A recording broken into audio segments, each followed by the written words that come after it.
ensonga ezabaddewo jjo zenyamiza era ku lw'ekibuga kya Uganda kye tukulembera ne ku lwange nga Lord Mayor w'ekibuga Kampala neetonda ku lw'enneeyisa y'abakansala bange mu mbeera eyo. Si baseeke memba ku nneeyisa ya council neetonda ku lwange nga Lord Mayor with humility I do apologize to Ugandans for whatever happened, because as what Honorable Sebufu explained here, it is a coalition government we have. Yes, I wanted to explain. Nti ekyo tukyetondera ekyabaddewo. Naye nga babanyonyodde era ajja kubanyonyola ku ekyo ensonga ezabaddewo mwabadde muziraba. Biki ebyalemesebwa okuteekebwawo ku meeza mu kanso mu lujjudde bikubaganyizibweko ebirowoozo ne recommendations zetwabadde nazo nga twagala bannaffe mu kanso batwegatteko tuziyise okuyamba eggwanga lino, okuyamba ekibuga kyaffe n'okuyamba abantu b'Ekiteezi. Zituluma era ze zino wammanga. Namba emu, waliwo emigozooba n'egigenda mu maaso mu nsonga z'ettaka eritegekebwa okugulibwa. Mujjukira bulungi gavumenti yawa kabineti yasalawo n'egamba nti bajja kuwaayo biliyoni 16 ezitannaba kujja okulaba nga tukola ku bigwa tebiraze nga mulimu n'okugula ettaka ery'okuteekawo ekifo ekijja.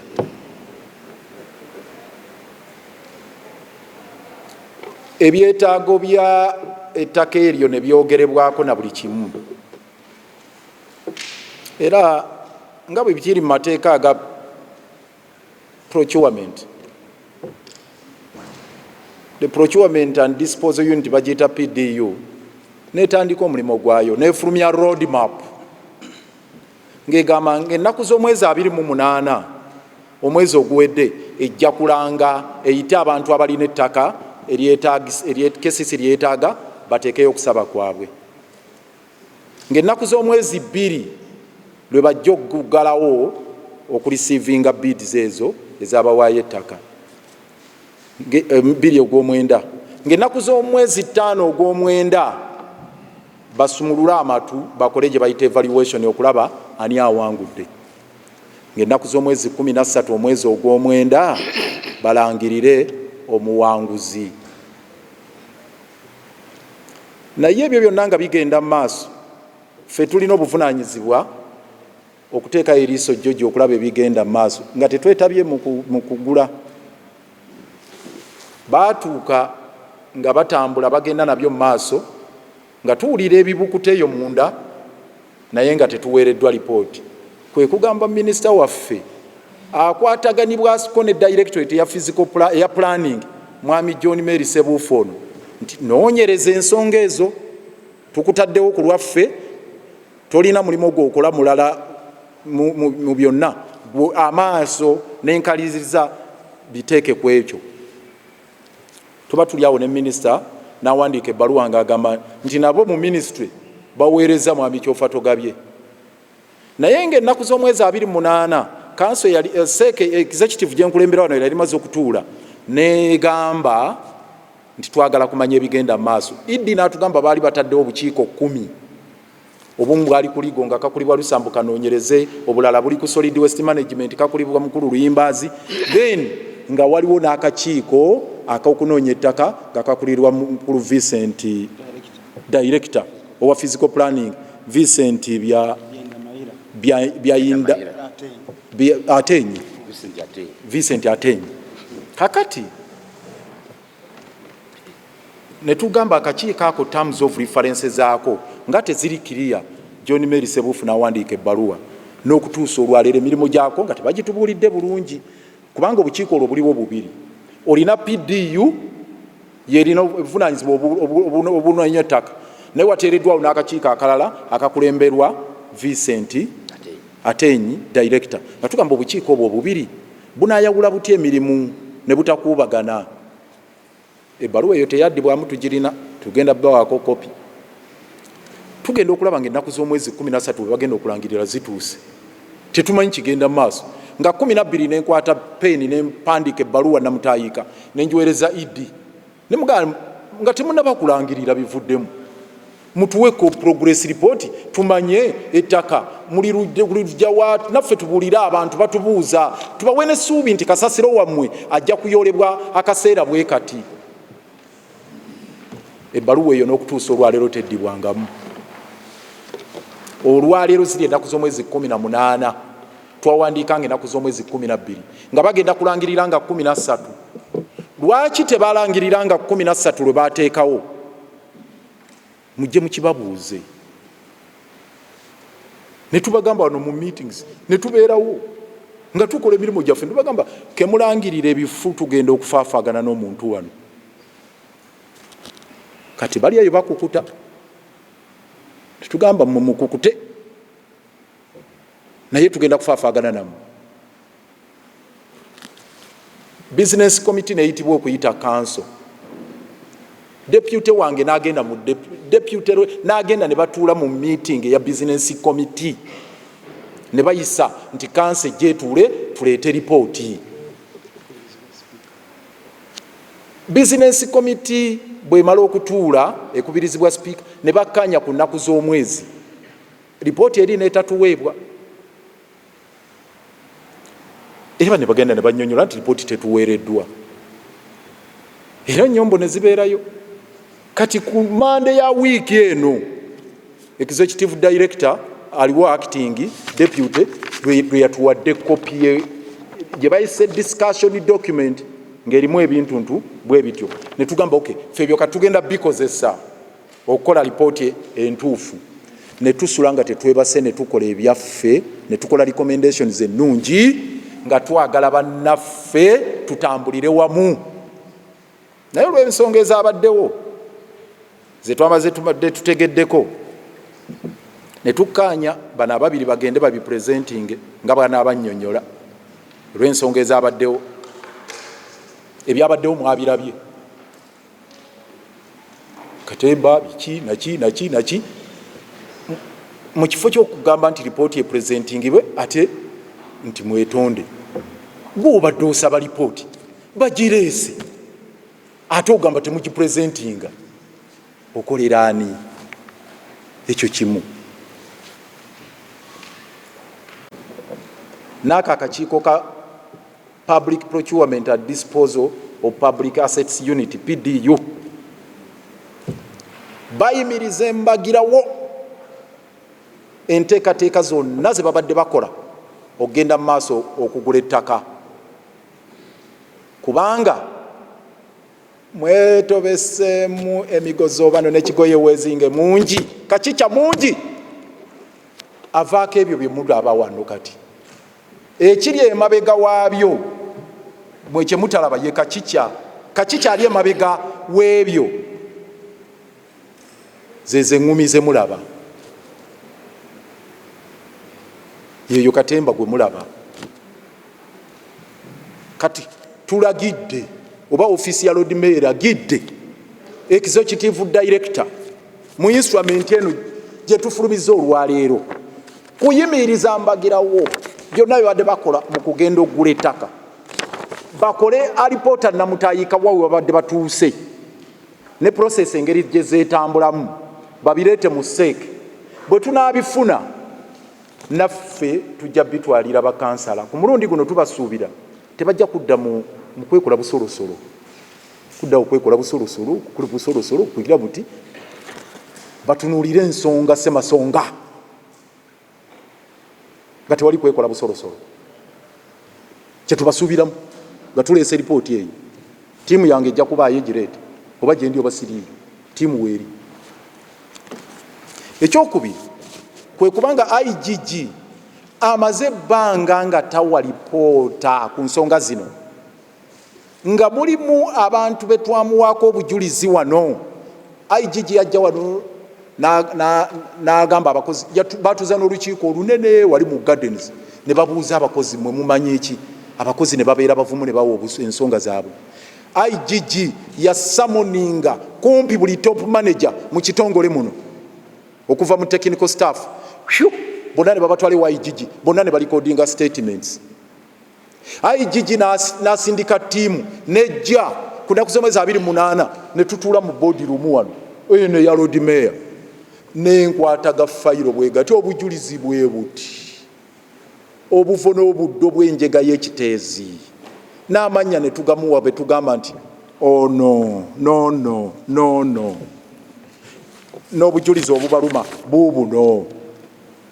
Mbabuulira ttiimu eyajja bakwata ne ku mumwa bwe bati, bino bibadde mu kitongole, bo bennyini beenenya ne bagamba tubadde luddawa, ne tubagamba IGG yajja wano ne ttiimu ye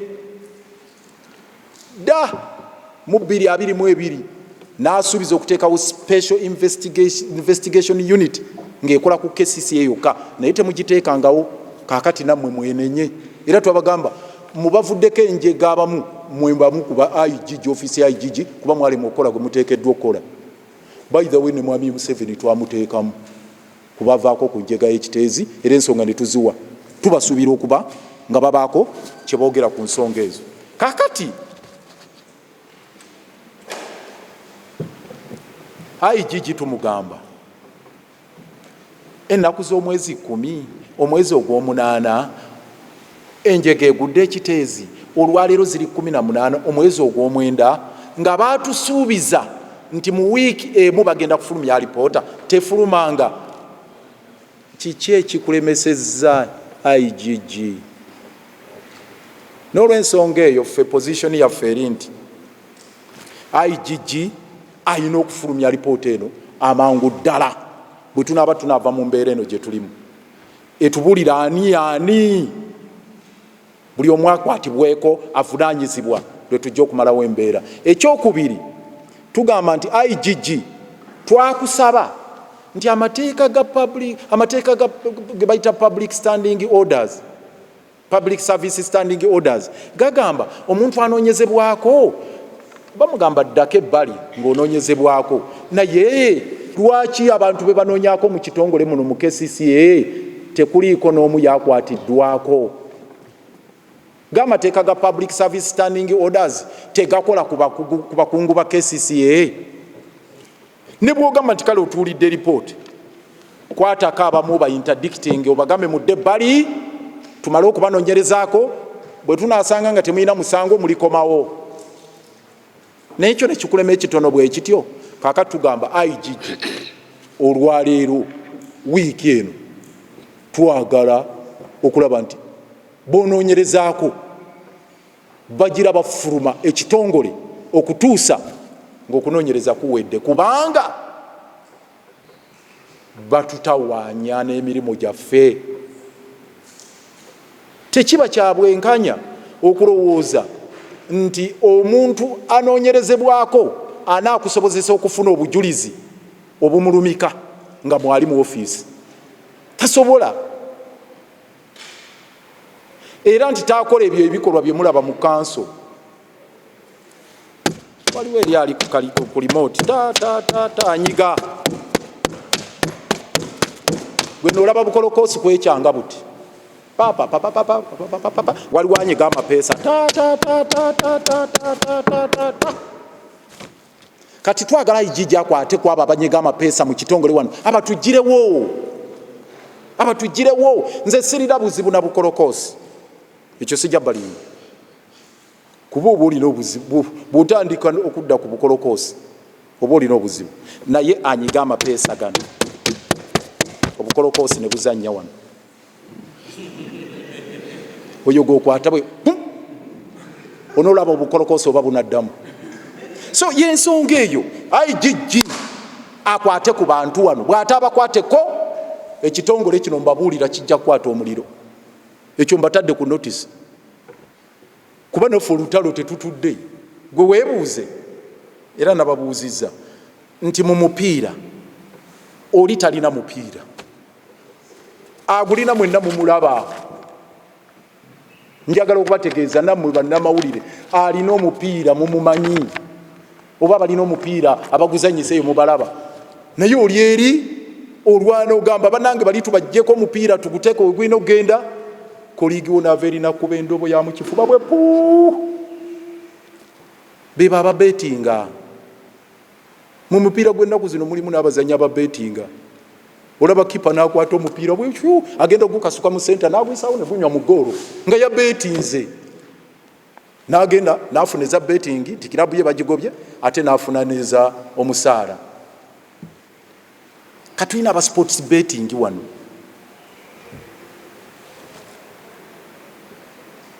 Bw'otabakwatako tugenda kufuna obuzibu, tugenda kufuna obuzibu. Kyekyolaba balinnya Sebuufu engatto mu kifuba, ono asayininga kyeke neemu mu kitongole, ono yeyavaako Kiteezi. Sebuufu eyabadde wali nga bonna hazifu Sebuufu yatandikirwako Kiteezi era gwasemberako. I wish amaanyi ago tugateeka ku bantu bali, amaanyi ago ne tugateeka ku bantu abo abavaako enjega. Ffenna ne twegatta ne tutaayiza ne tusiba akajegere bwe tuti tugamba tutaayize nga bwe tusindika kufulumya geeti bwe ne tufulumya omuntu agguka ebweru wa Kcca geeti tuddeyo tukimu omulala naye bali ku Sebuufu basi tulakuba. Ono agamba kuba ku mutwe, kuba ku lubuto, kuba eno, kuba eno, kuba eri. Okwolera ani? So IGG Parliament mutuukirize amateeka ga Public Service Standing Orders, mukwate ku bantu abanoonyerezebwako mu basebbali. Awo kale ripooti ne bweneerwamuko nti oba wiiki oba ebbiri oba essatu, naye nga bali bweru bijja kutamba, naye nga bakyali wano. Ekyo kikyali kituuzo ekyabaddewo. Mbakakasa nga abantu abanoonyerezebwako bakyali mu kitongole wano, kye mwalabyeko mu kanso kikyali kituuza. Ekyo kikyali kituuza kubanga bawagadde balwana, naffe seeke tulwana. Obukolokoosi buli wali. So yembeera eyo.